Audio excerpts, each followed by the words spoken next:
Hi అండి అందరికీ welcome back to Telugu kitchen. చెరుకు లేకుండా చెరుకు రసం ఎప్పుడైనా ట్రై చేశారా? బయట ఎండవేడిలో దాహం తీరడానికి చెరుకు రసం తాగితే ఎంతో రిఫ్రెషింగ్గా కూల్గా ఉంటుంది. కానీ టైంకి ఇంట్లో చెరుకు లేనప్పుడు మనం ఇంట్లో ఉండే వాటితోనే చాలా సింపుల్గా చెరుకు రసంని ప్రిపేర్ చేసుకోవచ్చు. ఎగ్జాక్ట్గా 100కి 100% ఆ టేస్ట్ రాకపోయినా ఇలా చేస్తే ఆల్మోస్ట్ 98 to 99% చెరుకు రసం లాగే వస్తుంది టేస్ట్. సో డెఫినెట్గా ఒకసారి ట్రై చేయండి. మరి ఇక లేట్ లేకుండా ప్రాసెస్లోకి వెళ్ళిపోదాం. సో ఫస్ట్ ఈ రెసిపీ కోసం మన ఇంట్లో ఉండే బెల్లంని తీసుకొని ఇలా సన్నగా తురుముకోవాలి.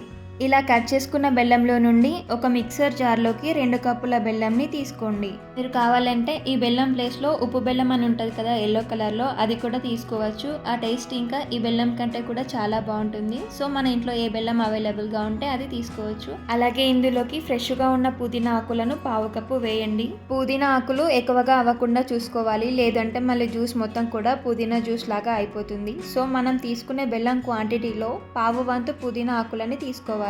అప్పుడే మనకి ఫ్లేవర్ పర్ఫెక్ట్గా సరిపోతుంది. అలాగే ఇప్పుడు అదే మిక్సర్ జార్లోకి ఒక ఫుల్ సైజ్ నిమ్మకాయ రసాన్ని తీసుకొని వేయండి. అలాగే ఇందులోకి కొద్దిగా ఉప్పు, ఇంకా 1 కప్పు ఐస్ క్యూబ్స్ని వేసుకొని ఇందులోకే 1 కప్పు వరకు నీళ్ళని కూడా వేయండి. ఇక ఫైనల్గా 1 ఇంచ్ అల్లం ముక్కని ఇలా చిన్న చిన్నగా కట్ చేసి తీసుకోండి.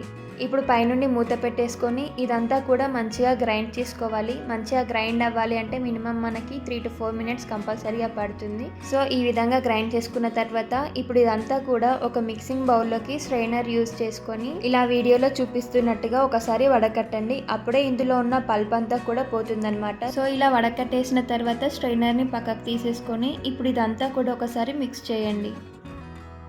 ఇప్పుడు ఇదే మిక్సింగ్ బౌల్లోకి 1.5 లీటర్ చల్లటి నీళ్లను తీసుకోండి. అలాగే మీకు ముందుగా చెప్పడం మర్చిపోయాను, రెసిపీ స్టార్ట్ చేయడానికి ముందే ఒక 15 నిమిషాల ముందు ఒక గిన్నెలోకి 1 full స్పూన్ సబ్జా సీడ్స్ని తీసుకొని నీళ్లను వేసి నానబెట్టండి. ఇవి ఈ 15 నిమిషాల్లో మంచిగా నానిపోయి మనం తీసుకున్న కప్పు నిండుగా అయిపోతాయి అన్నమాట. సో వీటిని కూడా మనం ప్రిపేర్ చేసుకుంటున్న జ్యూస్లోకి వేసుకొని ఒకసారి మంచిగా కలిపేయండి. సో ఇలా ప్రిపేర్ చేసిన డ్రింక్ని వెంటనే సర్వ్ చేసుకుని తాగేయచ్చు, ఎందుకంటే మనం ఆల్రెడీ కూల్ వాటరే యూజ్ చేసి ప్రిపేర్ చేసుకున్నాం కాబట్టి. అలా కాకుండా మీకు ఇంకాస్త చల్లగా ఉండాలి అనుకుంటే ఫ్రిడ్జ్లో పెట్టుకుని కాసేపు ఆగి కూడా సర్వ్ చేసుకుని తాగేయచ్చు.